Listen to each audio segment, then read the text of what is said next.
Hello and welcome to another episode of the podcast for the recently deceased. I'm Nate Roberts. I am Rodney Godek. What's up, brother? It has been insane. I am remodeling my store and I am just so tired. But I am so glad to be here today as we get to do a couple cool things. First, we're going to go over the Chainsaw Awards 2022, and then, Yeah. we're going to talk about some fire starters, Mm-hmm. the fire starters. Yeah. Yeah, it was I mean, remakes are obviously a touchy subject. How much they disrespect or desecrate or completely pay homage and improve upon the original. Um, this one we will see. I definitely have good, strong Uh, feelings about it, and I think they're right. completely different movies and have very big differences. Uh, I yeah, I'll agree with you there, and to not give anything away about what I might say about the movie, I'll agree with you that there I you go. have strong feelings. Yeah. Um, to as we always say, where there's going to be some spoilers. We are trying a new format tonight, though, where we're a little more open, and we're not gonna just like beat for beat the whole movie for you. So hopefully, you guys will like this a little better. Yeah, beat your meat beforehand. That's right. That's right. So yeah, Chainsaw Awards. We'll hop right in. Yeah, yeah, let's do it. So I'm unfamiliar. I don't know if they've did Shutter host them on Sunday? Is that what it was? I don't know how they were, just But I how thought that anyone there was like a watched them. live cast or show of them. I did not get to catch it, but I thought that there might have been a partnership with Shutter. I could be misspeaking there, but it was presented in some fashion. And so that's great to see. I obviously wasn't able to catch it, so shame on me for that. But I definitely voted in all of these because I was passionate about a lot of the movies we watched last year because we're prepping to be doing this cast and everything. I went and saw most of the films that were mentioned here and felt really good about recommending and saying I want to see acknowledgement for some of these films because let's face it, and we've talked about it before, the elites of Hollywood and like whether it's Oscars or Golden Globes disrespect the horror genre in general with their lack of representation. Um, and so something like Fangoria having its cult status that it does, doing something like a Chainsaw Award with all of these films, it's great because these are really the best films that came out last year in one way or another, getting the recognition and awareness that they all deserve through nominations and through the winners. I hope that it brings more attention to the genre and you get more people that are willing to take risks to spend more money and throw more production towards the genre, you know? Yeah, I mean, more horror is good. That's all. That's it. Just make more. You know. You know, we have to get creative with these movies that we pick each week because we're not getting, you know, we're not getting hit after hit after hit. Yeah, and I was going through our list coming up. Like the summer is a bit of a lull. Things will pick up as we get to end of summer and into fall, obviously, as that Yeah, season approaches. Really, the next big film that we're excited about is The Black Phone, Black Phone, June, right? and then yeah, shortly followed by Nope, Nope. Jordan Peele's Nope. So things are going to pick up, but we're in a little bit of a lull. Men's coming out Oh, this week, I men, think. I really am excited for men, and we're also finally going to get to see Hatching is on the list for next week. So yeah, We'll yeah, see. Yeah, yeah, we'll see. I'm excited for it. So but it comes and goes. Like that's the thing. Like a lot of our recent reviews have been a bit of a bummer. I'm looking at my letterboxd and I'm just seeing shit reviews, the things that I've been watching that I just haven't been a fan of, and it's frustrating. We want to talk about current film, but you get a lot of things that just don't hit the notes that you want.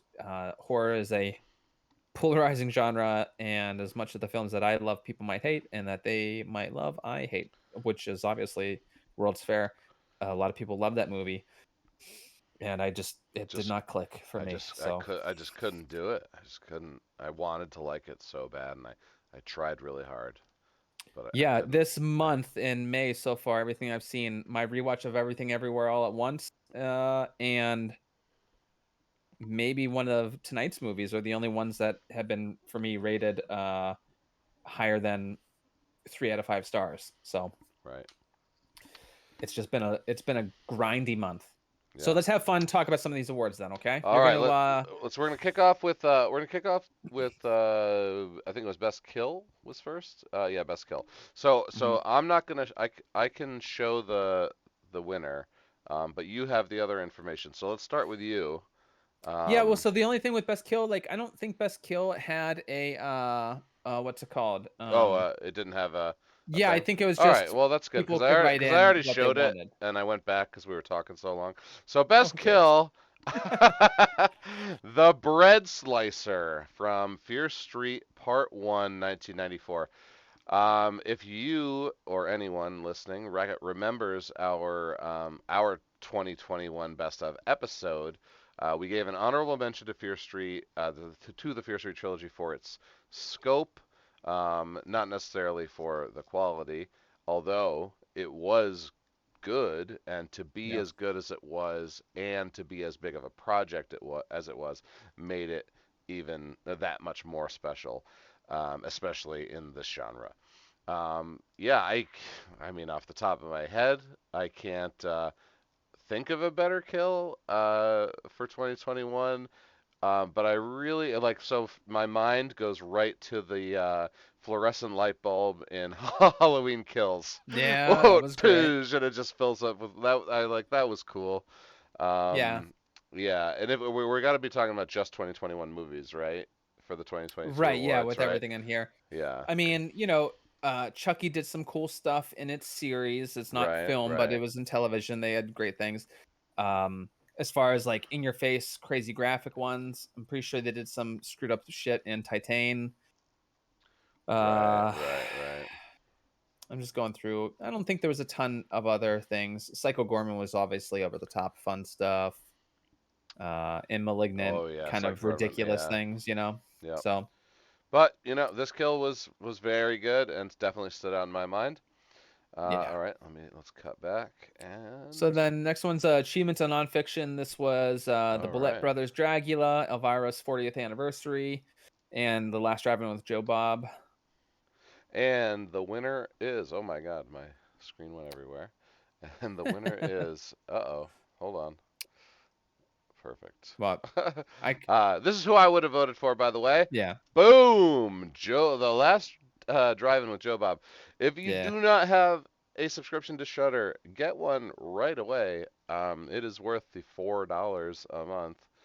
Um, and on Friday nights, watch this show live when it's airing. And you can go back, I think, 3 or 4 seasons now, and a couple of special episodes, like a Valentine's episode and a Halloween episode, if I remember correctly. hmm Yeah, just great stuff. Darcy the Mail Girl, Joe Bob, talking horror. It just like the old, TNT Up All Night when you got to watch a yeah. horror movie on Saturday night on That was TV. great. It cuts away to That dinner and a movie. dinner and a movie. Yep, Waking up early Saturday mornings to watch MST yep, yep. 3000 was always any of those iterations of film and with little brief dialogue with characters or whomever just to bullshit during the film is always fun because it's more or less like what you could envision doing with friends or family. Oh Okay, yeah. next award was for costume design. We're just going to go through the films, not the necessary people that were a part of the costume design in the films, Sure, sure, because sure. that's just ways. So this was Candyman, Last Night in Soho, Bingo Hell, Prisoners of the Ghostland, Slumber Party Massacre. Out of those, I'd probably have to go with the winner again, unfortunately, even though I thought this was a pretty big letdown. Overhyped for 2021. Yeah, I Last, still never saw it. I mean, uh, but and your recommendation or you're not recommending it and saying you had a miserable time kind of has influenced me to not even give it the time of day. I will mention though, I've actually seen Bingo Hell oh, and it's fucking awful. okay.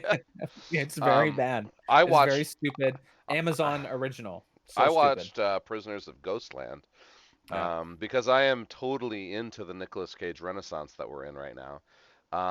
But out of all of the great films he's made in the last couple of years, uh, Mandy, Color Out of Space, Mom and Dad, uh, even Willy's Wonderland. Prisoners of Ghostland is terrible. The worst of the lot. Completely unwatchable garbage. Fair enough. So yeah, it goes to Last Night in Soho. I Okay. thought Candyman had good costumes. Next, Best Creature FX: The Green Knight, Black Friday, Antlers, VHS 94, Psycho Gorman. Well, I don't know if it's the best, but it was certainly the coolest. Yeah, and I So- think it's over the top creativity, absurdity, doing all of that. I think it's fair, and plus it had a ton of creatures, and so there's all kinds of yes, weird, yeah. crazy shit to do. And I mean, it's very rare that you get to see a full-on Power Rangers style Yeah. brawl, towards the end of any movie, let alone a horror movie. Hmm. That fight scene was so funny. It was great. So Yeah, yeah, to combine that and to have workable prosthetics and everything like that, you can't just these things have to be manipulative costumes that they can wear, and it's over the top as well. It was really well done. yeah. So it definitely was a lot of hard work. Next is makeup FX. Hurt, Blood Red Sky, Halloween Kills, Candisha, and Spiral from the Book of Saw. Ooh, I might have given this to Blood Red Sky over the winner, but I still loved Yeah. this. I still loved the winner. So Halloween Kills takes it. I mean, I guess like the kills in this were all practical, right? There was very little, if any, CG, or Right. maybe a little CG enhancing, like maybe with some car effects, because that stunt work is really hard to do these days. Hmm. Um, but I just mentioned it, that light bulb kill. Well, yeah, in between like the fire and the rain, there's a lot of like difficulties in conveying textures and stuff that they probably had to utilize some unique techniques or make sure that things were consistent throughout it. And so, Sure, I mean, look, people do, I think, overall pan or make fun of Halloween Kills, and as much as I can see things that should be made fun of about it, I still enjoy it because it's. I grew up with Halloween yeah, as the best of the slashers, and then I enjoyed Friday right beneath that, and Nightmare at the bottom because I just wasn't into that yeah, idea right. So as for much me, as the others. yeah, and for me it was Friday, Nightmare, Halloween being the worst, and I love the 2008 Halloween Kills. I'm so excited for Halloween Ends. This is a great reboot for me. Yeah, Because the first Halloween, obviously, I love is classic, but it was, two and on that, put Michael Myers in third place for me right. versus Freddy and Jason. Yeah. Next one is for best score. This was an interesting category. Some good options here. Halloween Kills, Come True, The Night House, In the Earth, Hurt. And so, This is a tough for one. better or worse, this going to I feel like this is just due to his name. This is Yeah, Carpenter, yeah, like yeah, yeah, yeah, he's yeah. obviously the master. I get Yeah, that. But yeah, come on. he, Fucking Electric Youth and Pilot Priest doing the soundtrack for Come True. yeah. I I fucking loved that movie. I would have put it on Come True, I think, as well The Night over House would have been a Halloween close Kills. second though for me because it was also great utilization of score in that to drive the tone. And plus they released a sweet ass vinyl of it with I almost wore that shirt tonight with the Cardrora Oh, sure, maze sure. on it. It just looks like really great artwork with it, and it's kind of drawn inside a house schematic wise. So it's has all the iconography from the film. Right, And it was just right. very immersive. Between Come True and Night House, they were both immersive. To be honest, I don't know In the Earth or Hurt, so I'll have to look into those ones. Next award is for screenplay: Censor, Detention, The Night House, Saint Maud, Violation. I mean, I think I have to go Night House all day on this one. And Hmm. guess what? So did Fangoria. Yeah. I will say Censor was amazing. Saint Maud was amazing.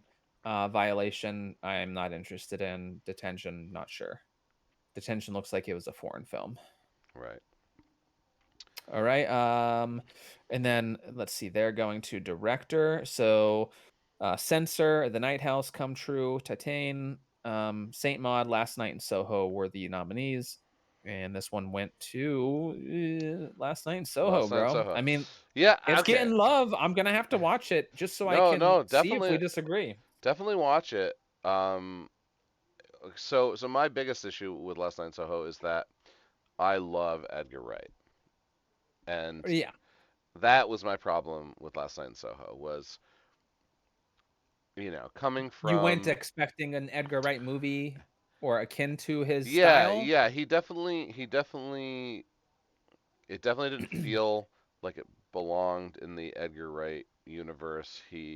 But I mean, that's fine. You step out of your box. Like I get it. Like I'm not negging the movie for that. Um, but like I described to you during that episode of our best of 2021, it's like a really long music video that I Hmm. don't want to watch. Sure. you know, and stylistically, it's gorgeous. Best director, I understand. Um, the movie just wasn't that good. Like, Hmm. in my opinion, it was the writing. The acting is great. Like visually, it's beautiful. Well, and I think that that's what this might be.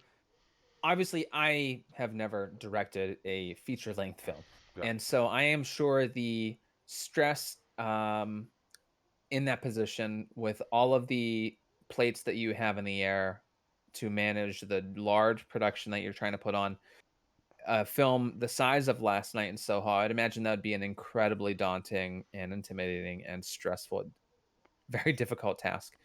And so I do think that that deserves recognition. However, to pull off a film with more narrowed scope that is much more emotionally expressive, restrained at times to drive home dread and things like that. Films like Censor, Titan, well, not even Titan because that's really its own thing. Titan's amazing, but for different reasons. But something close in like Saint Maud, Censor, and Come True, those had such like limited characters and everything, and they're pretty new filmmakers. Fucking throw a bone. Like Edgar Wright's awesome. Like we get that. yeah. Fucking some of these new movies We know. gives Yeah, everybody loves Edgar Wright. Come True because as was. much as these are just dumb, Come. awards that no one really cares about, Hollywood doesn't care about. But yeah, Come True. Anthony Scott Burns. This film's amazing. This is really his vision. Yeah, He helped write this music under the moniker Pilot Priest. Like that's his project. yeah. Uh, so at any rate. Our next award was for best supporting performance. There's a lot here. We'll go through. Okay, so Saint Maud, Jacob's Wife, Tatane, Last Night in Soho, Wrong Turn, Quiet Place Part 2, Antlers, and Dementia Part 2. All the Who different who supporting was roles. who was the nominee for Antlers? For Antlers, Jeremy T. Thomas, the child. The Child. Yeah. That's probably where my vote would have gone. Yeah. And instead it went to Millicent Simmons in A Quiet Place Part 2. Who, Which did you she, see Part 2? yeah, yeah, yeah. She was great. Yeah. She was Yeah, she great. was great. She was great. Great Yeah, movie. Uh, I I think the kid from Antlers probably his for performance is sure. his performance is a little better. I think it demanded more. Yeah, it was definitely a bigger, meatier part. All Um, right, best lead performance. So the dude from Candyman, Chicken Censor, main chicken Saint Maud, Jacob's wife Barbara Crampton, Rebecca Hall in Night House, Thomason McKenzie in Soho, uh, Agatha Chick from Titan, the lead in Violation, the lead in Come True, or Anya Taylor Joy in Soho. Like obviously, these it are all amazing lead yeah. performances. Yeah, but Rebecca Hall from the Night House wins this award, except Fangoria posted a picture of this guy and wrote his name here. Of course, great performance. I've never seen this guy before in my life. I loved the Candyman remake. I talk Yeah. about it during the Best of 2021 episode. Um, yeah, but Rebecca Hall in the Night House. I don't think anyone compared to her last Yeah, year. we are definitely going to be getting our hands on Resurrection and watching Rebecca Oh Hall in yes. another film this year, Oh, so it's going to be sweet. oh yeah. Moving on, just a Moving couple on. left here. Yeah, there was a lot of great performances. Every single one of those movies is worth a watch, and the lead actors in each of them drive the film. If they're not on their game, the films don't work, and all of those films work because of their performances. And they're all worth watching. I think they, yeah, they all are. Oh And yeah. Barbara Crampton is kind of like you just have to. I don't think the film was particularly good. Best documentary is our next award. There's three. I didn't see any of these guys, so we're just gonna skip over that one. Congrats to Woodlands Dark and Days Bewitched. Sorry, I did not see your shit. Good job, guys. You can give it a thumbs up, or you're just gonna do that. Yeah, I was just gonna do All that. right, here we go. Best series. This is where I'm gonna be frustrated with you, but that's all right. You got other things to do. Brand new cherry flavor. Chucky, Creep Show. I know what you did last summer. What the fuck is that up there for? And Midnight Mass. I'm assuming it got a nom just for existing, Yeah. Hey, because you tried to do this. hey you, Good job. you you managed to entertain us with 2 of your 8 episodes. Um, Yeah. 25%, 20%, 25%. Yeah. Just weird schlockiness. Um, Some entertaining kills, but nonsensical plot. so, Christ. so I didn't see all the series. I would definitely go with Chucky from the ones that I did see. Although Chucky is great, but from yes. what I've heard, the winner definitely Yes, yes, yes, deserved yes. it. Yeah. Midnight Midnight Mass. Mass. Mike Yes. Flanagan hit it out of the fucking park. And it is for a limited series, it is a piece of art. It it does everything that you would want something in a horror type genre to do. And then some. Best International Movie: Detention, The Feast, Lamb, The Queen of Black Magic, and Titane. And no real complaints here. They give it to Titane, which you haven't seen yet, correct? Have not. Right. I did see. It's weird, over the top body horror French shit. So So you kind of got to I'd go probably in. love it. Yeah. Yeah, no, it's great. I mean, it's really fucking bizarre, and that it is fun. Um, I had Queen of Black Magic in my top five. I can see Titane as a better movie overall, but I would probably want to acknowledge Queen of Black Magic more than the French. It's an Indian remake of a story, so like come on, that's really cool. Southeastern Asian horror is hot. The Sure. sadness, come on. Oh, the Next sadness. one. Yeah, the best streaming premiere movie. So this is something goes straight to streaming. Obviously, a necessary component of releasing nowadays. The Boy Behind the Door, Fear Street 1666. That I think was the third one or second one. Third one. That's the third one. Lucky, The Power, Violation. So they give this one to Fear Street 3, which ultimately was the worst of the three. I assume it's very much like what happened with Lord of the Rings when they gave all the awards to Return of the King after the trilogy was over. As The like, Academy just ignored them until Return came out, and they're like, "Here, you win all the awards this year. Here's every single award."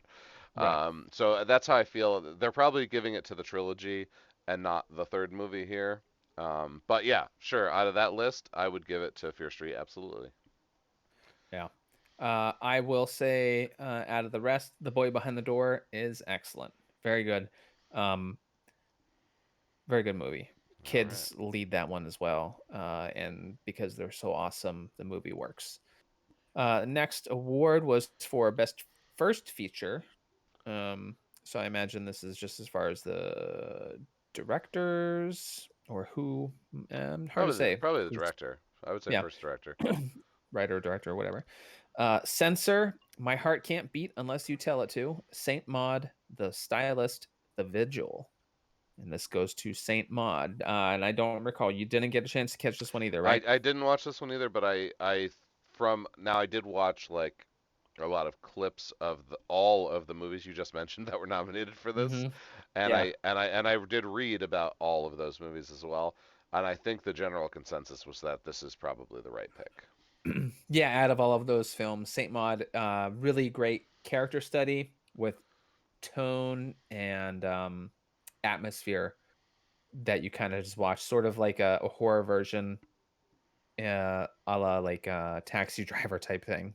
Nice. Just character study, descent into madness type thing. It's awesome. Best limited release movie: Come True, Hurt, In the Earth, Psycho Gorman, Werewolves Within. Ooh, Cool to see the Werewolves Within nod. yeah, and I probably would have gave it to Come True. Yeah, Uh, again, because frustrating to we're not talking see. about best movie of that list, Right.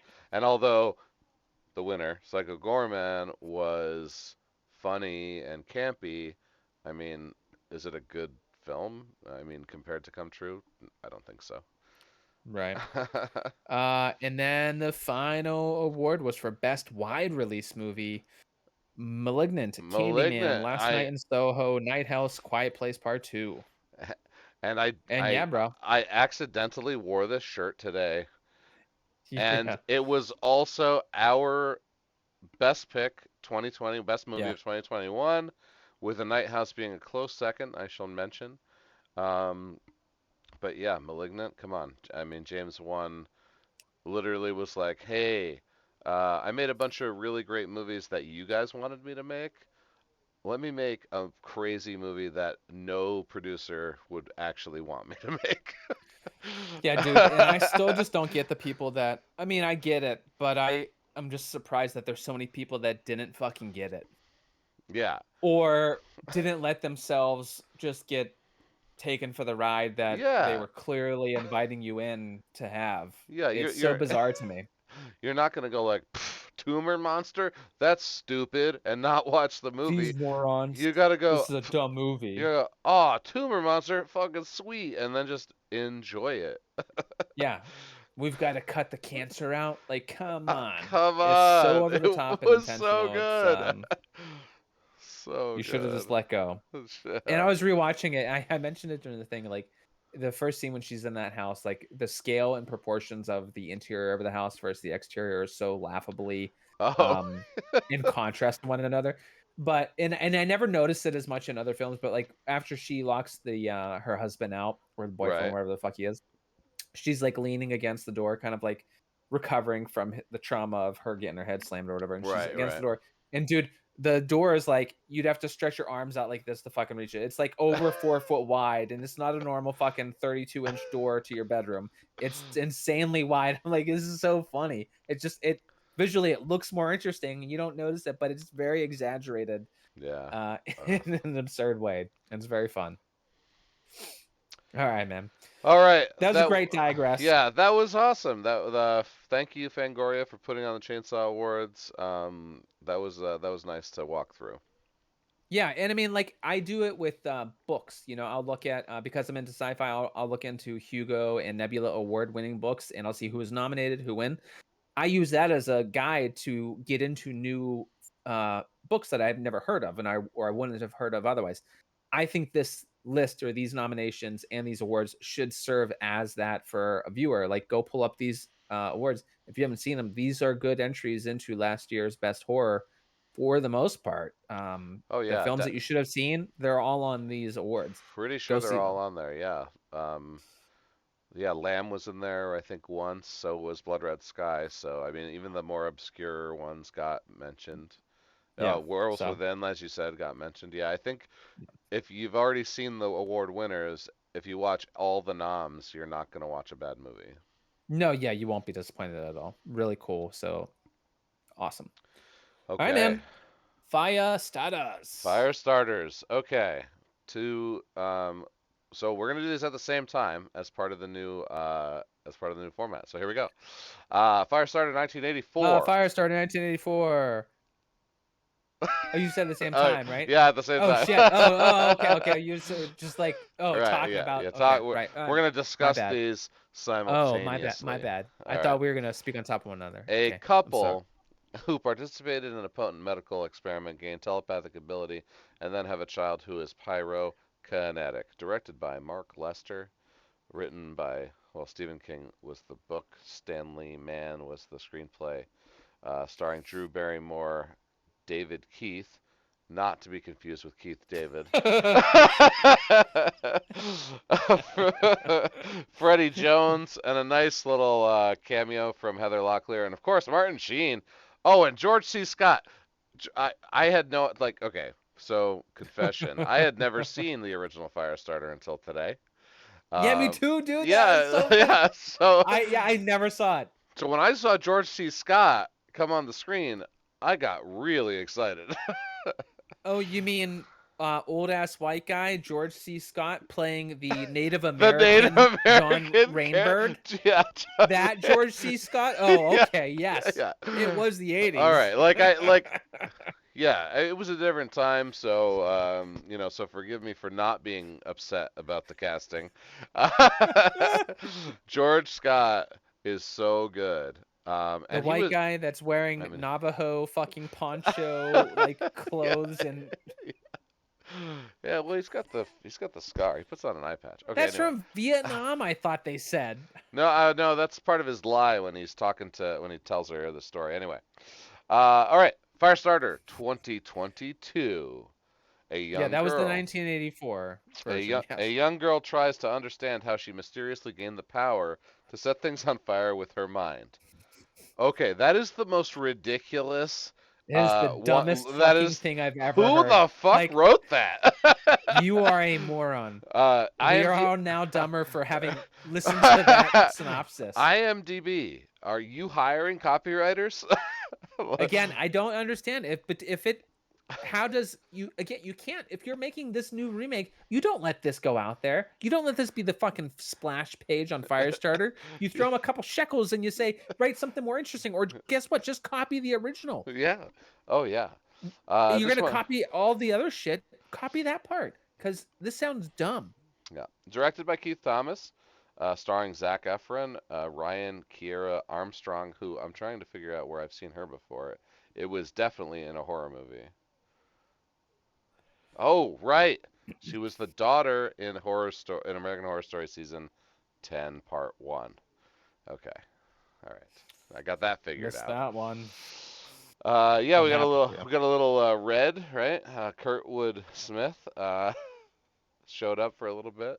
Red Foreman. Oh, right. Yep. Yeah. Okay. I don't know if we need to talk about the cast of this movie anymore. Um, There were some amazing performances, my brother. okay. Listen, uh J- Jared Leto called and he wants his shitty movies back. Yeah, yeah. Fucking Zach Efron That, like, channeling his there was fucking a scene inner. where I think it was in the flashback of Zac Efron when he was supposed to be younger at the experiment, Yeah, and he like it's yeah. like the angle and how he's like wearing his hair. I'm like, is that fucking Jared Leto? If 30 Seconds to Mars doesn't use that fucking footage in their next video, I'm gonna be upset. Yeah. Because I mean, Oh Christ, it was my God. so funny. And Ah. all right. Okay. So let's start off. We'll talk about some Stephen King here. So Stephen King books get made into movies all the time. Sometimes they're good. Most of the time they're bad. Um, I would say that Firestarter 1984 was in the below average to bad range, and maybe because it was in that range, deserved a remake. Um, but if you're going to remake a movie, especially one that's not, not even average, you should probably try to make it average or good instead of Right. worse. Like Improve why upon like why would you all the things take that they couldn't do then. You have the ability to make better now. Yeah, like honestly, like even with the CG fire effects and the practical effects they used in 2022, I liked the 1984 crappy fireballs and explosions better. Oh, dude, I loved the Loved. original Firestarter. This is I I'm fucking telling you right now, dude. Firestarter in 1984 is gonna get fucking 8 out of 10 for me. Oh my God, I really? Yeah, it was fun. It's not okay. I acknowledge it's not good. Good. It's not Sure. like this is a great movie, but everything about it I enjoyed and had fun with. Okay. I see it as like entertainingly bad in some parts Sure. or entertainingly good in others or over the top or absurd, and I enjoyed it and I was into it the whole time. All right. I think a lot of it is also the nostalgia of the period too. Okay. Seeing 80s culture Yeah. and the cinematography that they would use and being on film, it just has a different feel and I can appreciate it and I just respond better to that No. than I I de- garbage today. I definitely dug the look and feel of Yeah. 1984, but I mean, not Keith David, David Keith. His performance at moment and some moments was so laughably bad. Like, Yeah, yeah, yeah, yeah, yeah. like Drew Barrymore was fine. She's a kid. Like She was awesome, she was, actually. yeah, yeah. Um, Martin Sheen. That was a weird He called casting. it in. Yeah. He dialed it in, phoned it That, in. George C. Scott knocked it out of the park. But this guy who's like, besides the daughter, he's the main character. He was, oh, the the head grab. Man, I hope that was a director's decision, Oh, not. I'm sorry. Uh, So yeah, okay. So here's a note. Here's a note. They're like, yeah, you're in the writer's room yeah, to yeah, do fucking Gremlins 2 here, and yeah, they're talking. yeah. How are we gonna Can we improve? get googly eyed? He does this weird thing. He grabs his head. It just doesn't work. It's not Yeah, right. like, And then this motherfucker comes in like, hey, I got a great idea. How about right when he's about to do it, he goes, yeah, yeah. "Are you No, serious? exactly, That's your exactly. fucking The Jordan Peele Hollywood sequel doctor, as the we'll call him the Hollywood reboot doctor, came into the room and was like, instead of grabbing his head, he's gonna crack his neck. Oh, and what yeah, if instead of getting a nosebleed, he bleeds from his eyes? yeah." Because anything goes now. Oh, and how about It's the and same but different. and how about even though it's a mind power, the bad guys can put shields over their eyes to block it. Yeah. And how Hey, about can't trick me. and I how got about my special contact lenses. and how about every time we see a bad guy with those lenses in, we show the reflection so the audience knows they're wearing them. How many mistakes can you make in a row? I'm like, this. The end of that movie was such a fucking mess. my favorite my favorite part of the remake, at the end, I was laughing so loud because there's a guy in the control room just looking at monitors going, "Oh shit!" Like Yeah, he's yeah, literally yeah, like, "Oh, yeah, what?" He's like, "Oh my god!" yeah. Like like Well, what, he has no purpose. He's just in there. They wanted to be able to show camera footage of her walking through the facility and shit happening on screen, and they want to be able to use the thermal imaging and to see her yeah. in the space. And they're like, "How can we actually do this?" So there's got to be a guy watching it. And we'll just have that guy. He has no purpose at all in there. He just reacts to things on his his closed circuit televisions. Yeah. Dude, this remake was so fucking bad. Like, okay, the Hollywood trope and the Marvel movies were the biggest culprits of this, where in that first act there will be a single line of dialogue that is kind of inspiring to the protagonist, and it Yeah. will it will then be said during the final act as a as the literal climax of the hero's journey, right? Right. So in the first act, she kills a cat on reaction, and it doesn't die. She like fireballs this cat, and her dad comes over. Zac Efron comes over and goes, "It's suffering. You have to kill it. This is the price that we pay, Hmm. for these abilities." And so she kills the cat. And so we're in the climax. She's the first victim.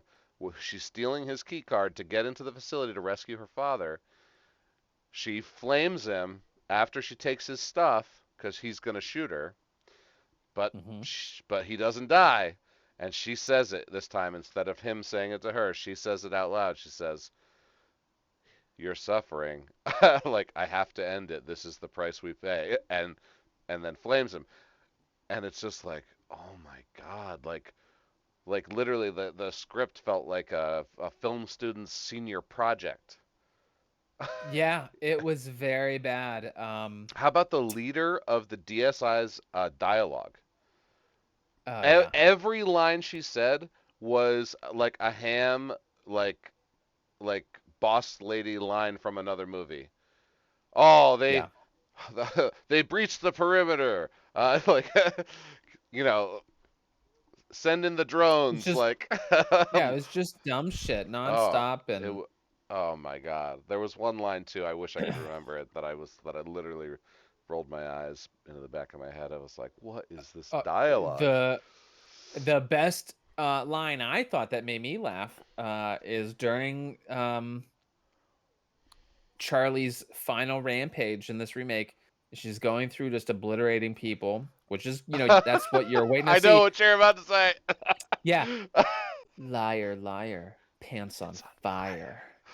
You Whoosh. fucking for real right Oh, and they do the now? A cutaway joke that and when they they showed pants on the yeah, ground well all cut on. when they cut back, it's a fucking ash explosion of like the darkest char. Like that was the strongest kill.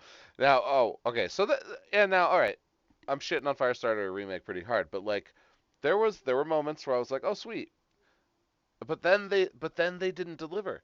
When at the end when she busts into that one room and five dudes come out in those stupid silver suits, Yeah, yeah, yeah. so in 1984, a bunch of dudes in those silver suits came after her, and Yeah. she just fucking blows them all away, right?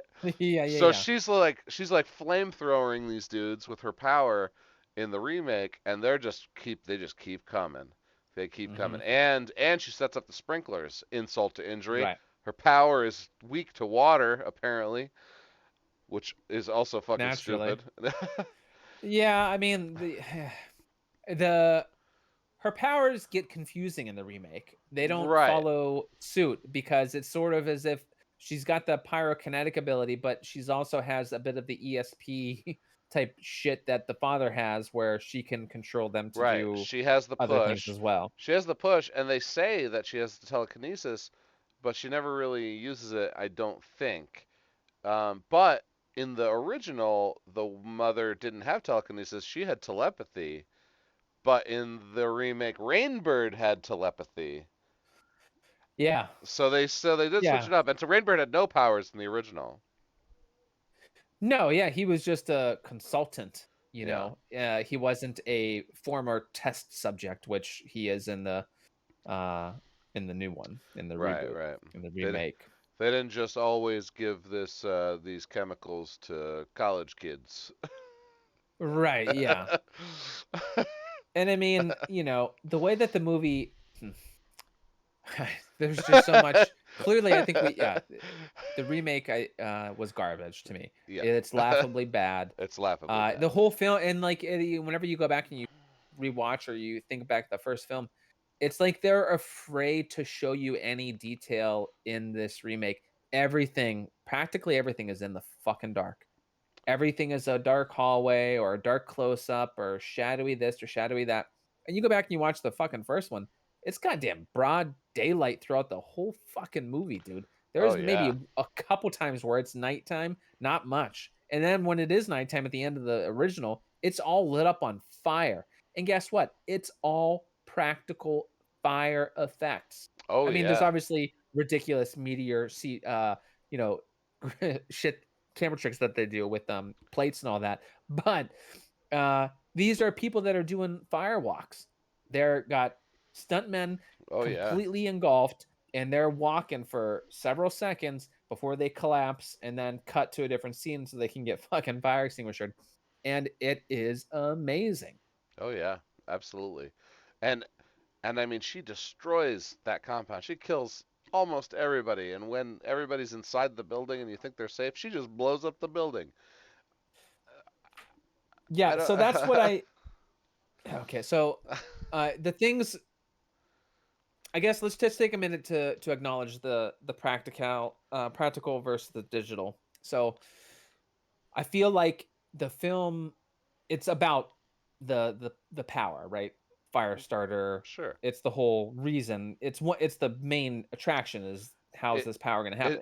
And her having the power drives the plot.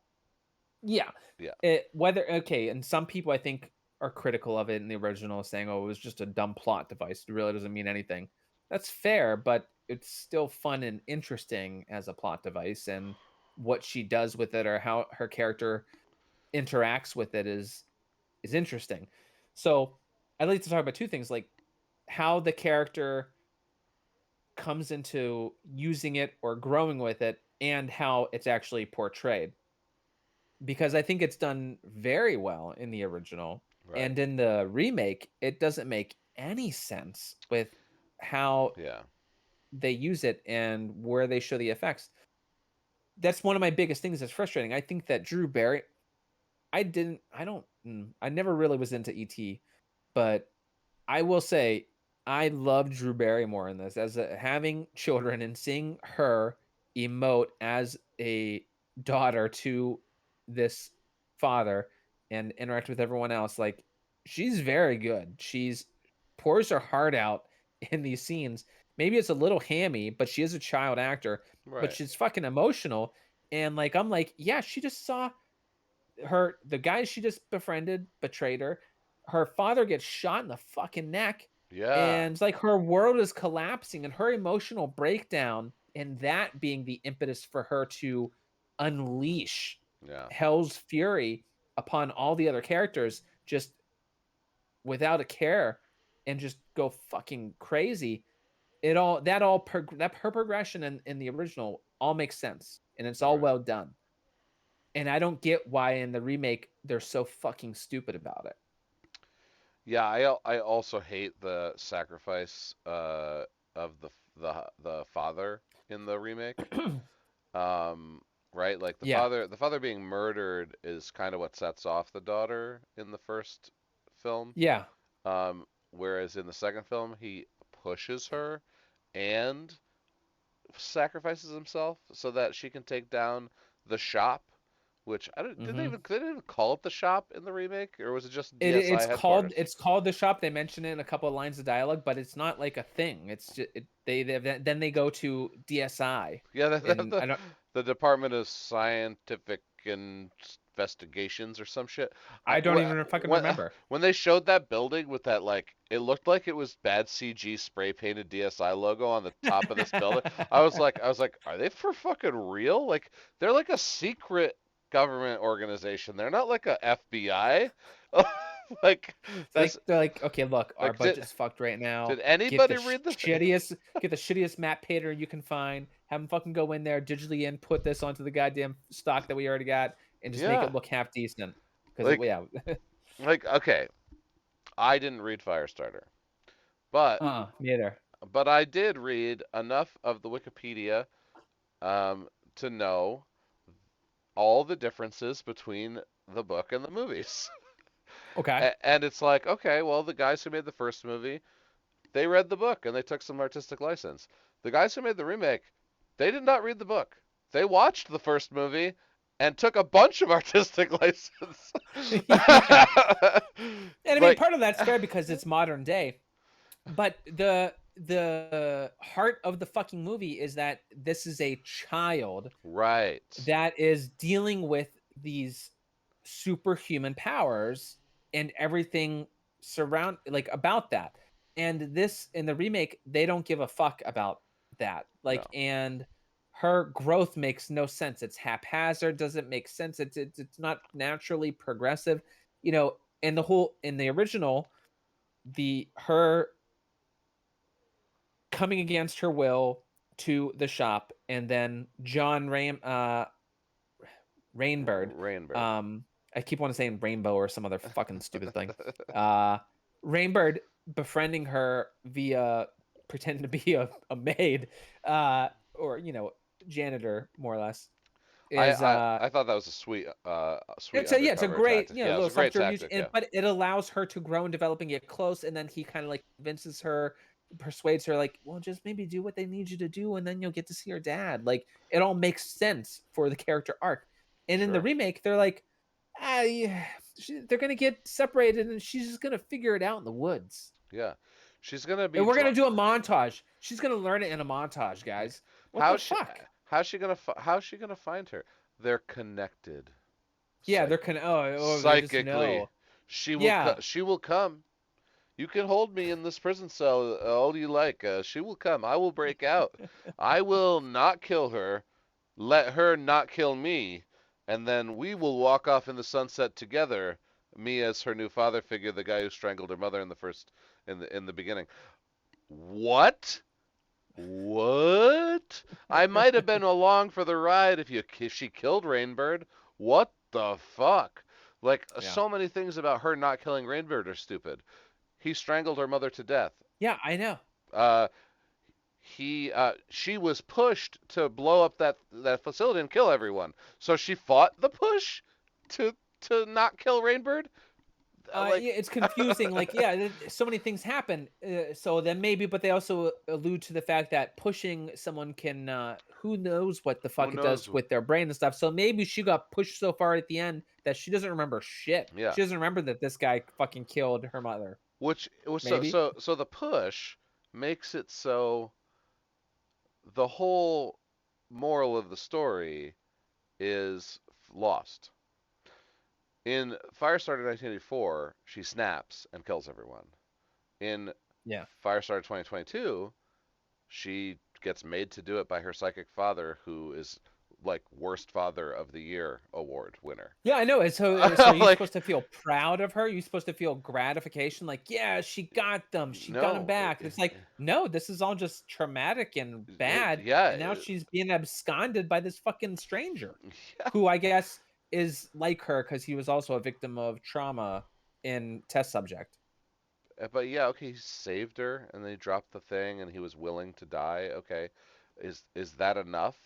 In the heat of the moment, I don't think so. Especially when she's under the influence of the push. Uh, Yeah, Your movie doesn't make sense. Scott Teams, screenplay right. by.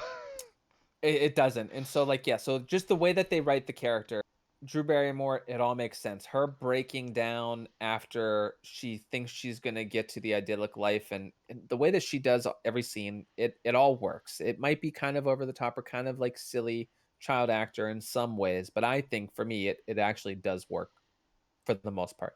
This one just it doesn't.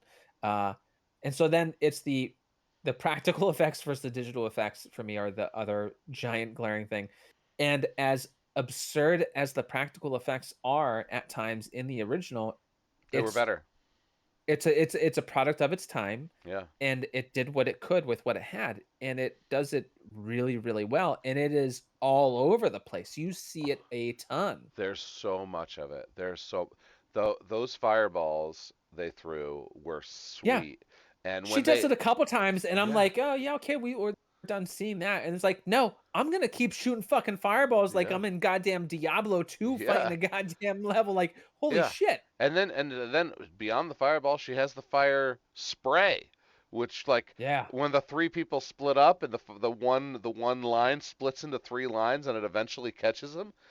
Yeah, chasing them down and exploding the vehicle or whatever. Oh, blowing up all every vehicle explosion in '84 was amazing. Well, and so she gets out of the barn in '84, and I loved this scene, and it was so funny because of the way it was shot. So I did a quick little search to see some reviews on '84 just to see how people were feeling about it, and because it doesn't have great reviews on IMDb, it's at a 6. Rotten Tomatoes has it at a 37% Oh wow. for critic score. So, anyways, Ebert gave it 2 stars. Okay, and Hmm. so I'm looking, and I start to read his review, and he starts listing like saying like everyone's just cookie cutter. All the characters are like you know, ESP dad and girl with this thing, and then he lists a couple Native American guy with an eye patch or something, and then he's like black scientist, and he come like, wait, what? Like he wrote black scientist, like it's just a scientist in the fucking thing. I know who he's talking about. I wasn't paying attention. Maybe there aren't a lot of other black characters in it. That could be, Right. and that could be like a misrepresentation, or Was an what underutilization. was sticking a black scientist randomly into a movie a thing back in the 80s? I don't know, but may Yeah, I'm not sure. Like, I oh would imagine it could have been. But what's so oh funny about it? What? Gremlins, right? Oh, sure, sure, sure, The sure. black science teacher as the only black. Oh, all right. I'm gonna pay attention to that. I'm gonna see.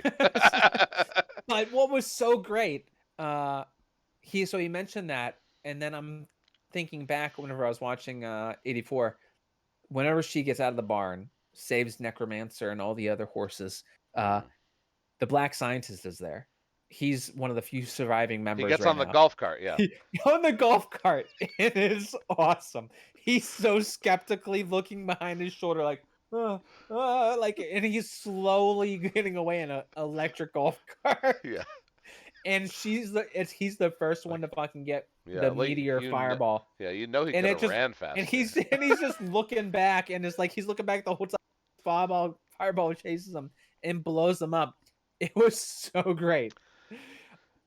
So this farm scene is one of the points of contention from the original, because this is the climax of the novel as well, and there people complain about the differences in that Between the novel and the 84 and the the 84 the movie. novel in '84, yeah, because this is the real scene, right? It's even started in a barn, like the horse thing was real, like that's how Yeah.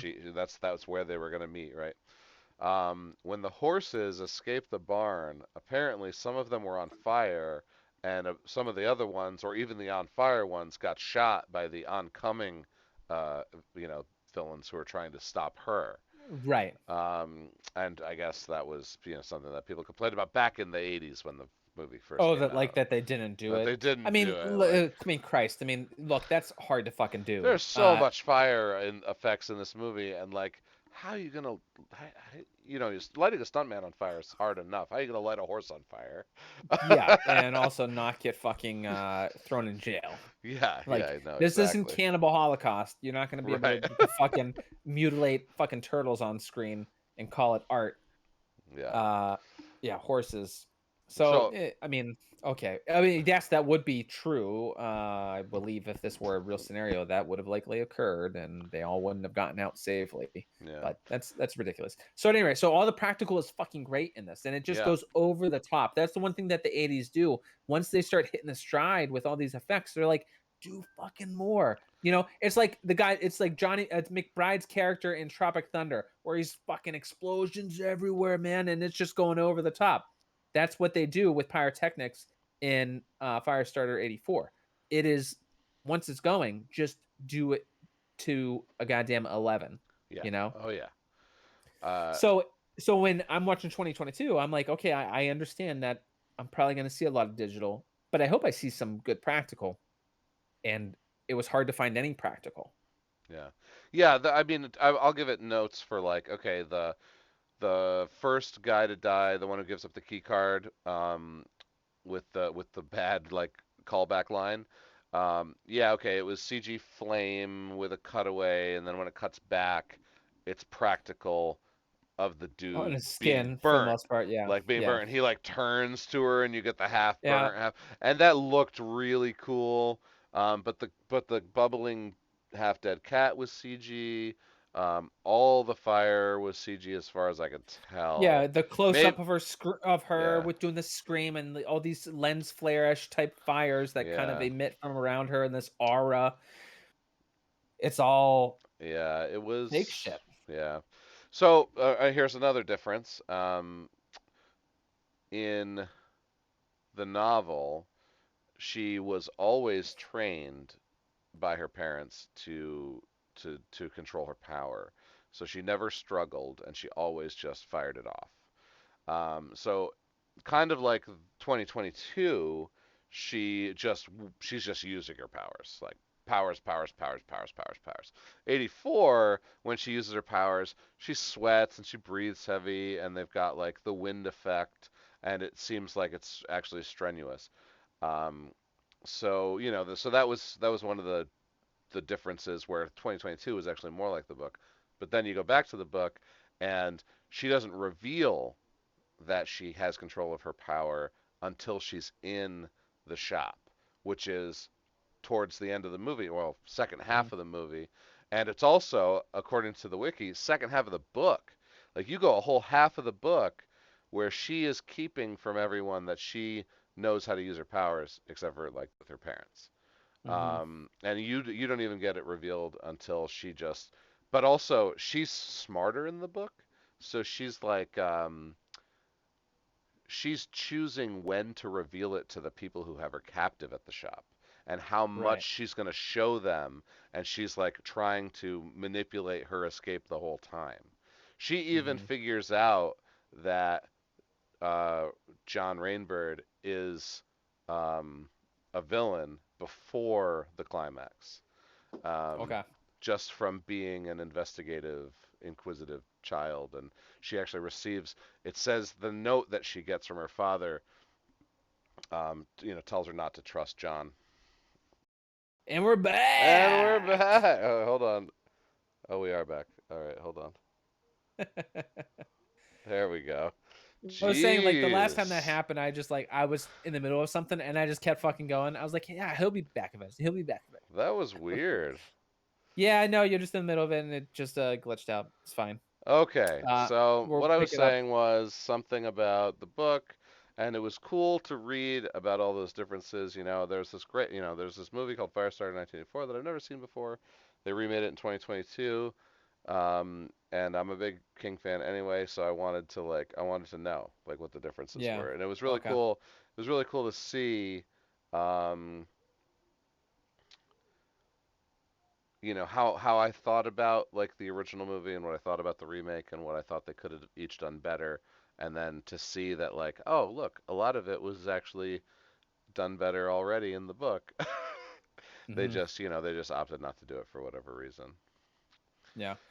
I mean, from the other thing that I picked up whenever I was looking at Ebert's review is that he mentioned, and I just never thought about it.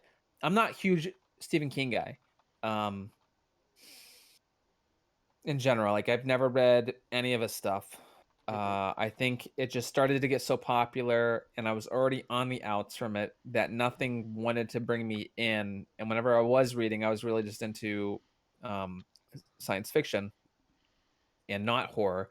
So just aside from R.L. Stein, obviously. So I Yeah. just never got into him. And the films, for the most part, I think my parents really had an aversion to Stephen King.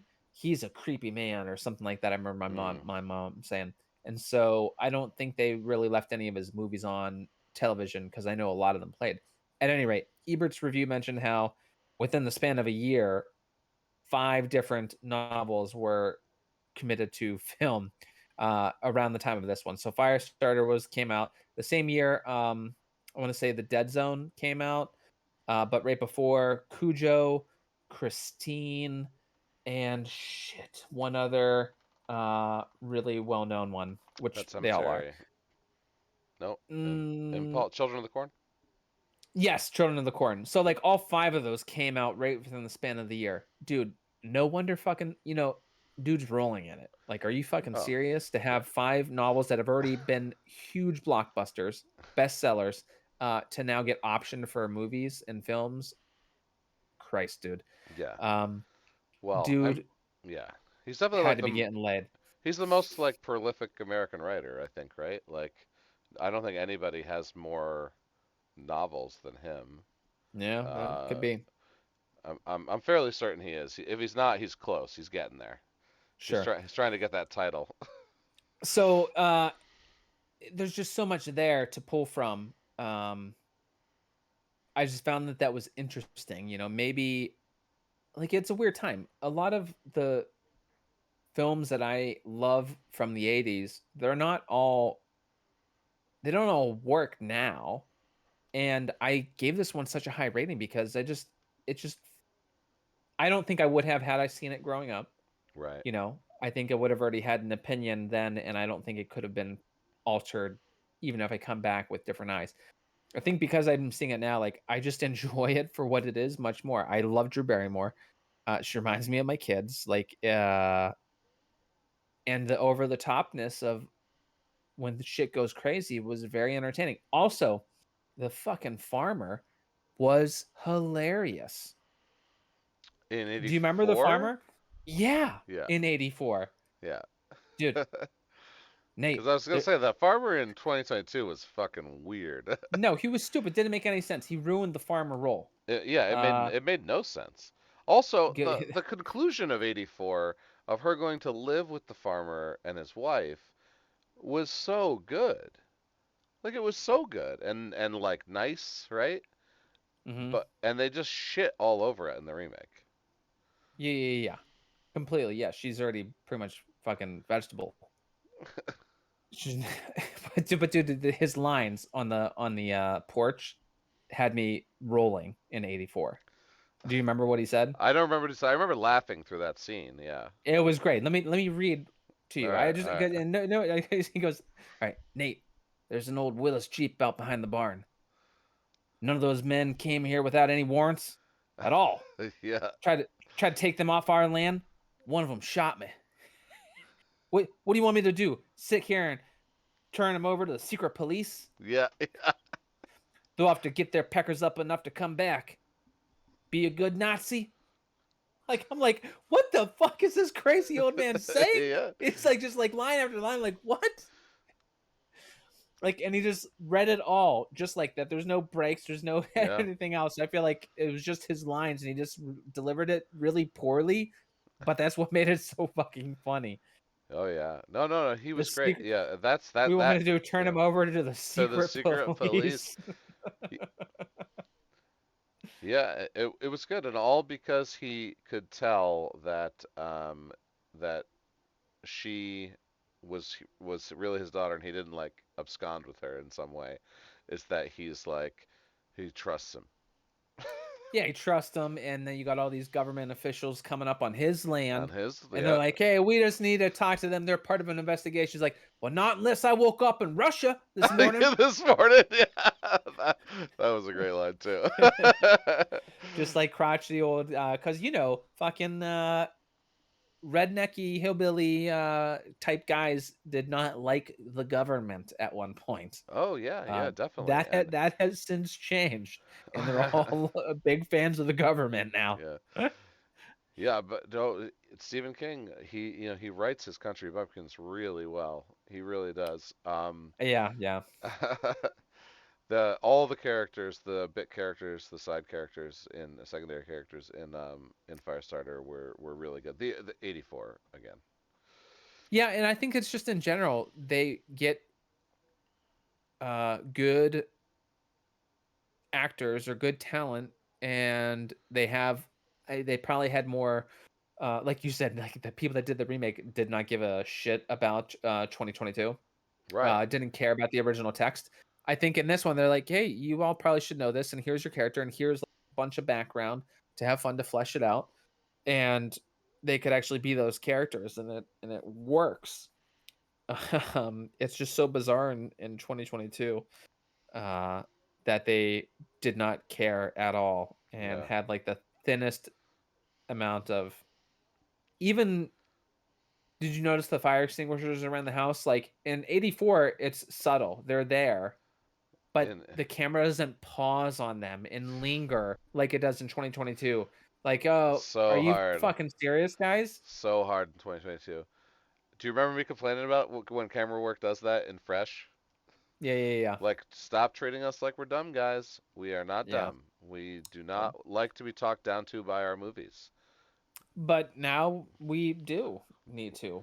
It's good film is under attack Yeah, by bad filmmakers. yeah. And okay, so if we're gonna keep shitting on the remake here, Yes, please. let's talk about one of my personal biggest disappointments. Uh, this was a Blumhouse movie. Yeah, I know. And I was like, fuck, dude. What? Ha, I was like, why are you doing this to your brand? yeah, did someone pay you to put your name on this so you could get more, I don't know, people to watch your movies? Because nobody needs to watch this movie. Zac Efron, did you owe someone money? Why Yeah, were I you know. in this movie? Um, like you are a respected actor, even though you were in High School Musical. Nobody cares anymore. Nobody remembers. I think you're a good actor. We all like you. Uh, don't make movies like this. What am I scrolling for? Oh, right, the Blumhouse. It's just, So but oh, so it's Blumhouse, it's but they go with the Blumhouse. director. It's like a first time director.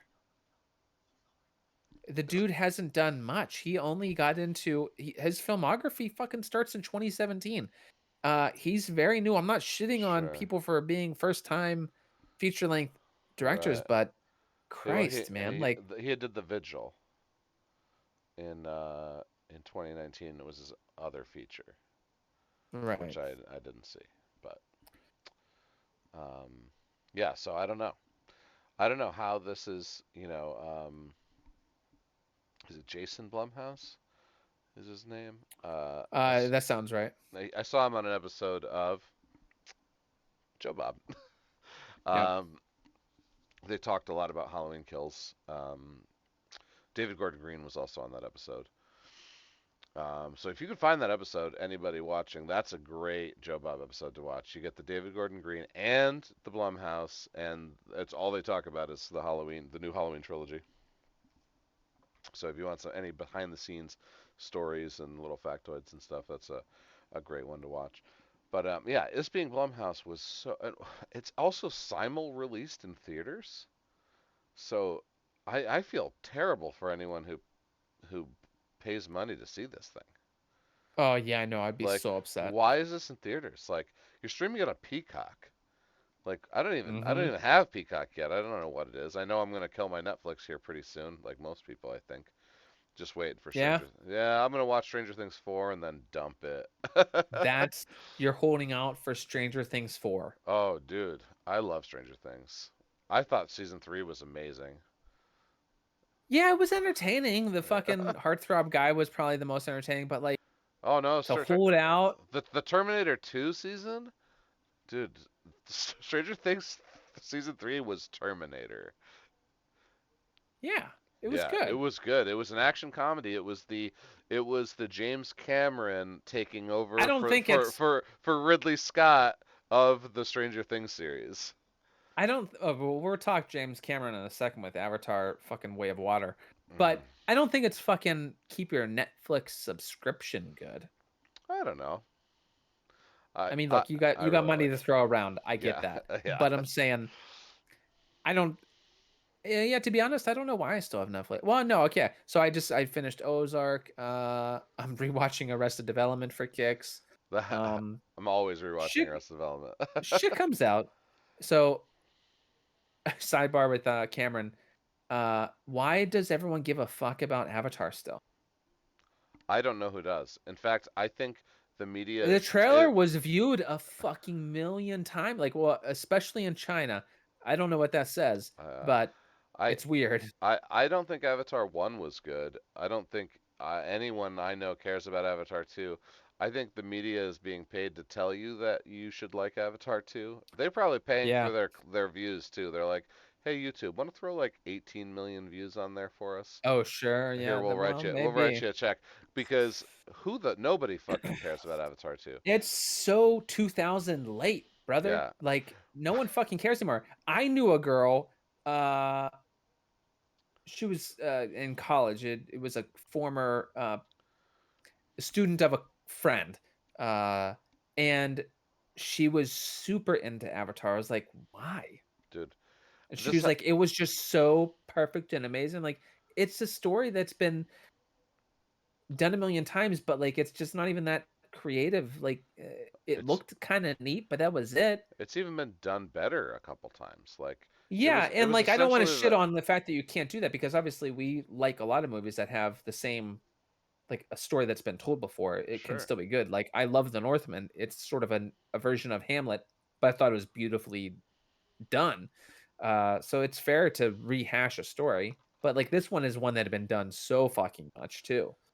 Yeah, and as Shaboy Tom just mentioned in the chat, I was about to say Ferngully was just better, and Yeah, Fern I Gully. would rather watch Ferngully than Avatar any day of the week. And not to like diss my dad or his taste in things, But how I know that Avatar is bad is that I think he saw it in the theater like 10 times. Like he Fucking loser. he loved Avatar So- so much.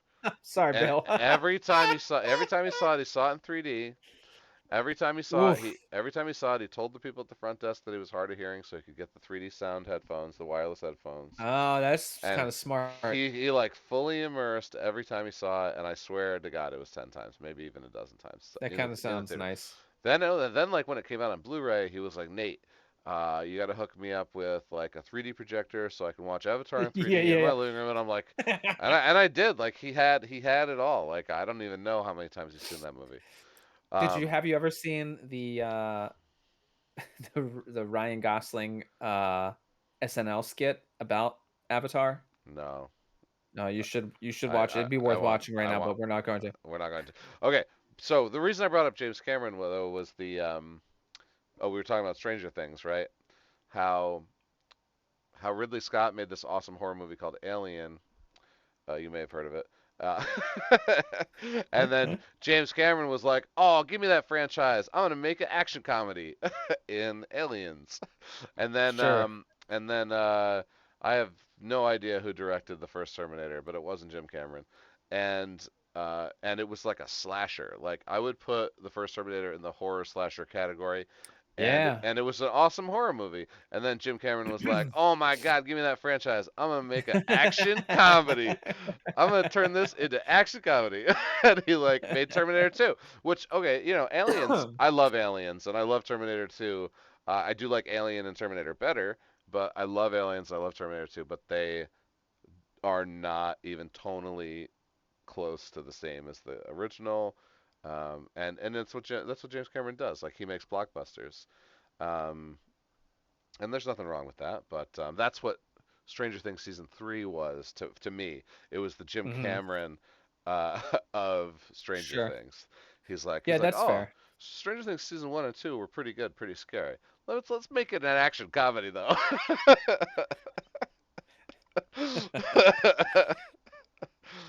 I think it'll probably jump the shark in 4. Oh, I I'm just don't sure. know what else you can do with the characters in the story. Yeah, 4 it's gonna be weird, and definitely the end. Yeah. Why? Why would you continue? I mean, I know why, but Yeah. really why? So Yeah, crazy. when it comes right down to it, Firestarter, 1984. I give it a 6. Yeah, I gave it an 8. I had fun. Like it worked for me. I Sure. enjoyed it. I would recommend it. Firestarter I 2022. I gave that fucker I think a 3 out of 10, dude. I'm giving it a 2. Oh man, yeah, just sad to see. I think it's my lowest score to date. Um, Really? I yeah. mean, oof. I mean, we've watched some bad movies, but I tend to like favor bad, but not when they're just really bad. Like bad movies that are self-aware and like play into it are good. Right. Yeah. But bad movies that are just like this was, a AAA title all the way across the board. It never even assumed that it was bad a single moment of the film. You know what I mean? But that's what's so funny about it. I wonder how it did at the box office. I would have to look it up, but dude, like you said at the beginning of our fucking stream, if you're gonna do a remake, okay, so you've picked something that critically was not incredibly well received, Sure. is very dated now, was limited with the capabilities of the media in the time. Yep. Now we're gonna do it now. We can do so much more with it. And this is what you produce. This Yeah. is what you put out into the world. This half-baked goddamn mess Yeah. of We can do more, but let's instead do less and see if anyone notices. yeah, we're gonna Or who. make everything super dark. Characters don't make any sense. We're not gonna make it interesting at all. Well, I mean, We're all gonna do it in post with fire effects. yeah, simply the runtime. 84 was 2 hours long. No, that's the thing. Oh, I was excited. I was like, oh, they're gonna streamline it and it'll be very interesting. But no, they streamlined it and it didn't make any sense. It made no sense. They Abbreviated and rushed certain things where you and again in the whole main character's development didn't make no sense at all. It just now she can do the powers and she's gonna do whatever, and then Yeah. ultimately she doesn't make a decision. Her father makes a decision for her. For her. Yeah. Well, she practiced. She knocked that right Right. angle piece of metal off the car. That's when she developed and then she killed a cat. That's so Yeah, she had her powers right then. that is why it got the 1.5 out of 5. The 3 out of 10 for me is because of the cat death. I recall thinking, I was like, it really should just be a 2. But I was like, But oh, you're they like, killed a cat oh, but though, they killed and a cat. It's worth a that made me half a star. happy. Y So I'm gonna bump it Oh because I got to yeah. see an anime. Oh, and plus the cat was suffering. And I was like, this is fucking great. Yeah, yeah, you got to see cat suffering and then cat death. I mean, Unfortunately, all you got for the death of the cat was off-screen sound effects of the right. meow, which was unfortunate. I wanted to see some cat get fucking blown up or something. Yeah, also Like that like the I black scientist on his golf cart in '84. Jesus Christ, it was awesome. it was It so was like good. he flew out of that Yeah. fucking golf cart, It was dude. so dude, the climax of 84 was so it was 2 hours long. The climax was like 15 minutes Yeah, because of she's her, just walking her into a walking. wind It, machine it with Firebinder. it felt like the end of Carrie, and that's another Stephen King novel. And okay, so maybe that's a Stephen King thing, is the slow burn. But well, yeah, I mean, if you've read or seen Needful Things, I mean, it's what Stephen King does. Like Yeah, he yeah. writes for the ending. Mhm. um, but yeah, so yeah, she's just like walking slow and just murking all these people with dude, the fireballs, they were so And, cool. exploding their bullets Oh yeah, before they yeah, impact her yeah, or just yeah. deflect like And that was a power from the book, was yeah, that heat shield. Yep. yeah. So cool. Um, yeah, just great stuff. Yeah. And and because she didn't get kidnapped with her father in the remake, so they didn't test her. So they didn't have her captive already. There was no time to develop her or any of her powers. Um, The and they took whole and then fucking they the shop and DSI was just a completely yeah. underdeveloped part of the story, made no The, sense. It seemed like the most asinine fucking setup. The guards and everyone in there didn't know shit for shit. the boss lady was so cookie cutter. I'm so Yeah. glad you brought up Avatar because that's exactly what I said about the villain of Avatar, the general. He Oh, was the yeah, he was Don't the Breathe. yeah, he was the yeah, yeah, I love him as an actor, but in Avatar, every single line of dialogue was taken from Starship Troopers. Lock and load. Yeah, yeah, yeah. Let's go, grunts. There, like it was Yeah. all like stock. Rico, Yeah, yeah. you are relieved of squad command. Yeah, it was all stock dialogue. It was so horrendous. But so the boss lady of DSI had the same problem. And then you get to the climax, the end of the movie, and they take her choice away by having her father push her, and it's like you literally did the one thing you weren't supposed to do. Like you already made a shitty movie, Yeah. but you couldn't do that, and you did it. I mean, you're Well, not. yeah, it made no sense. Like the daughter Charlie had no emotional stakes throughout the film. Like, you could she's obviously ostracized and homeschooled or whatever. Now she's in school. Like, but by the end of the film, her development, there's nowhere for her to go. Nothing that she could have done on her own would have made any sense. She bullies Uh those kids and steals their bike like I well, don't again, even. because she was bullied from other kids in the beginning, it makes sense to have those kids back because they're in a different town. So now let's just get three rando kids and she fucking takes their shit. Right. And it wasn't cute or funny or likable. It was the opposite. It had the opposite effect. They fucking said, "Liar, liar, pants on fire," dude. I And, know. like, I or you're know. intentionally wanting me to laugh at you. There's no way you include that in your and you don't expect me to laugh out loud Yeah. at you, not At with you, you, not with you. at Yeah. you. Because no one else is laughing, so there's no one to laugh with on that one. For me, it was like watching Take Back the Night where the goddamn smoke monster is raping the girl and the woman comes up and she says, "No means no, No motherfucker." means no, motherfucker. Except That all Except, made sense. except I laughed out loud with you on that one, not at Yeah. you, because I think you knew that line was funny when you wrote it. I don't know if you how seriously you took that line. Yeah. Well, Uh, when the woman breaks through the literal glass ceiling right beforehand, I think that they kind of have to, you yeah. know. uh, I would watch Take Back the Night again before watching Firestarter 2022 again. for sure. Yeah. So, I would agree with that. like, we'll As social justice warrior charged Take Back the Night was, I would still watch it. you know, But look, I mean, this was fun. It was really great to revisit, and not to revisit though for us to first time watch a quote unquote classic or an '80s movie with right. a remake was really fun, unique experience. Like, there's not a lot of things that come out that I think I could do that for. No, I totally agree. I think I also like the format change. If we're talking about the episode we just recorded, uh, uh, I think it flowed really well. I think it was pretty good. I also, yeah, I liked not having to shoehorn a a 4 out of 10 into our viewing Yeah. schedule just to fill a slot. Hmm. Sure. Although we did give the remake a 2, no one could have known that it was that bad.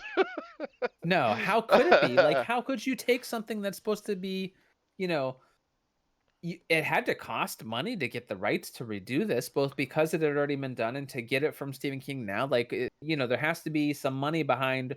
You can't just be like, yeah, we just want to fuck around. It's like, no, this is serious. This is an Yeah, IP that you need to respect. And then they do this. It's shocking. yeah, yeah. I don't know whose idea it was, but it was a bad idea. All of you.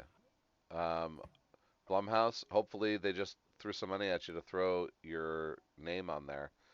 I really hope everyone involved got fired.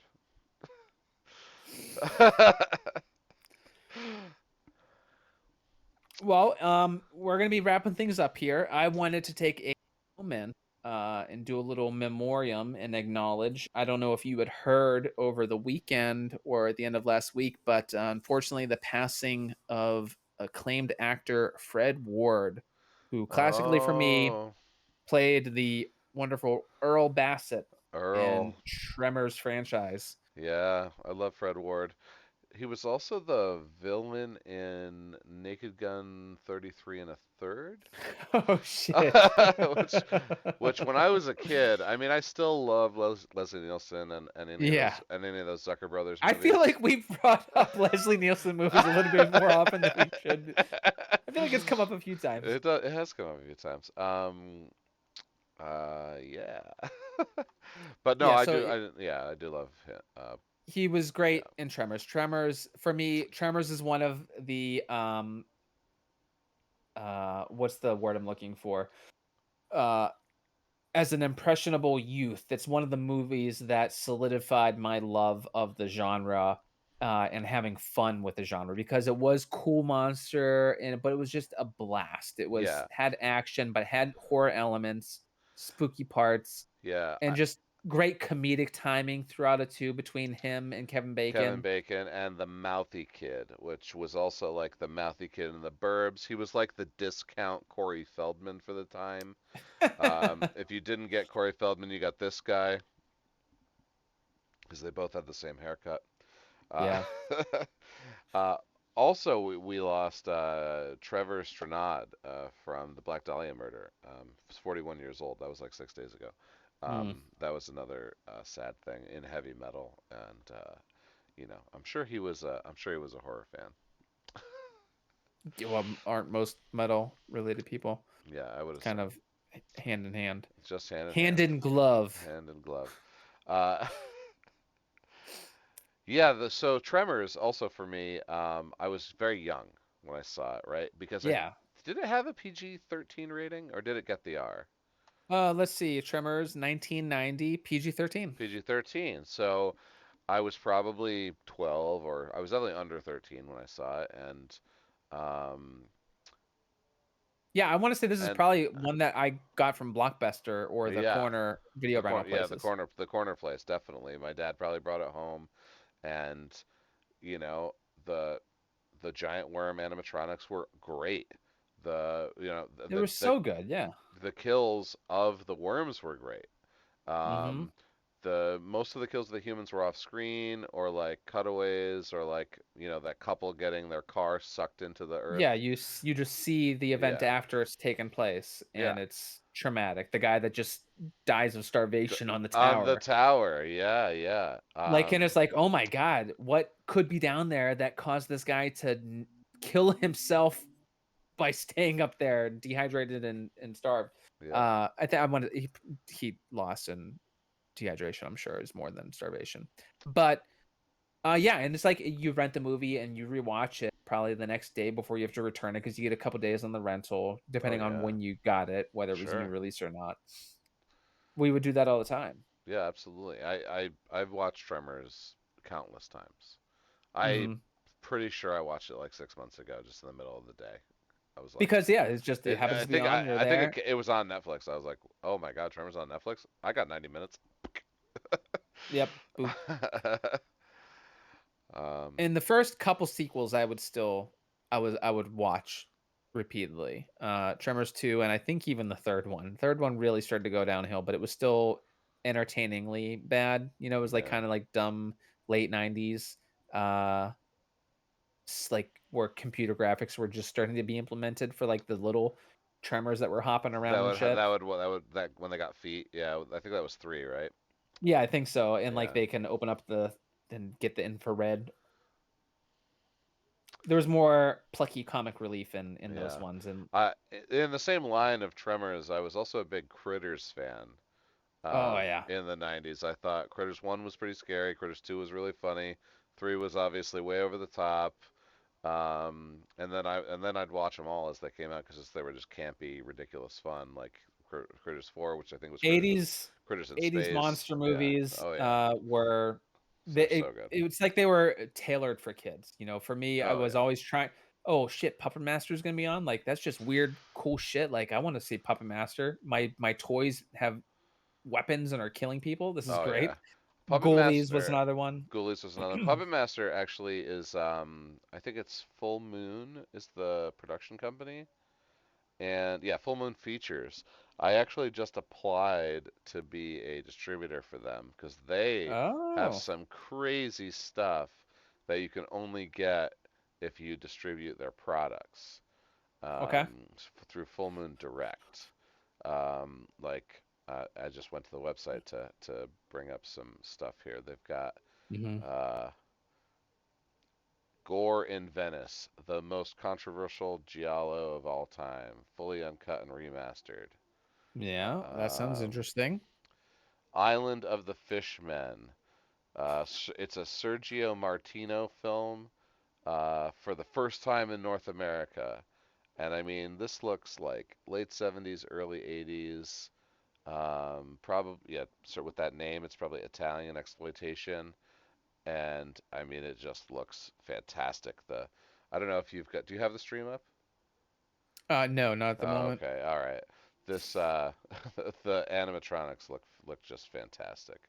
The Puppet Master 12 Blu-ray box set, like some really cool stuff.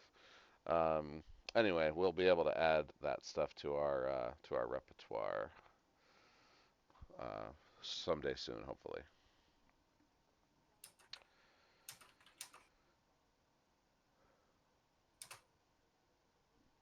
Okay, so I think with that, we're gonna wrap this week up.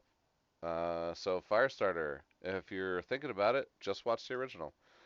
Is the moral of tonight of this evening. And I think next week, if you're interested, we are definitely watching Hatching. Are we trying to get our hands on Men, or do we know? Well, it's hard to say. We'll see. I wonder what is gonna be showing at, the Small, Ooh, okay. because we might be doing a little, meet and greet possibly this weekend together, Oh, right, right, right. So maybe we could So we catch a might be able flick. to do something a little bit unique. Um, so is the small getting? Men? Yeah, Ooh, I don't know. Okay, but real quick, um, yeah. as a potential, Okay, with so hatching. hatching is finish. Um, Black Glasses is Italian, and we have it. So we could do a double feature foreign. Diana, a young woman who lost her sight, finds a guide and a Chinese boy named Chin. Together, they will track down a dangerous killer through the darkness of Italy. Horror Wait, is that mystery. Argento's new Yeah, one? Argento's new movie. Oh, fuck yeah, Yeah, yeah, yeah, yeah, yeah. yeah. We should do that then. So yeah, so we got that. Oh, Um, okay, yeah, we're good. yeah. So I've got Black Glasses and Hatching is probably good. Um, Is it really called black glasses? It's a word in Italian though, isn't it? It's not, It's or is it yeah, called I black? think Yeah, yeah, I yeah. think it's actually Dark Glasses is the translation, but Yes, the English release name is Black Glasses, unfortunately. occhiali neri or occhiali neri, neri. I Uh, know about as much Italian as the Inglorious Bastards. um, Men is only showing in New Hartford, is not coming anywhere near Yeah, well, I will enjoy it. Oneonta. I will be jealous. But I think we got our movies for next week. So with that, I will wrap episode 2022 of the podcast for the recently deceased. I was Nate Roberts I was Rodney Godek the whole time. the Take whole care. time. See you next week.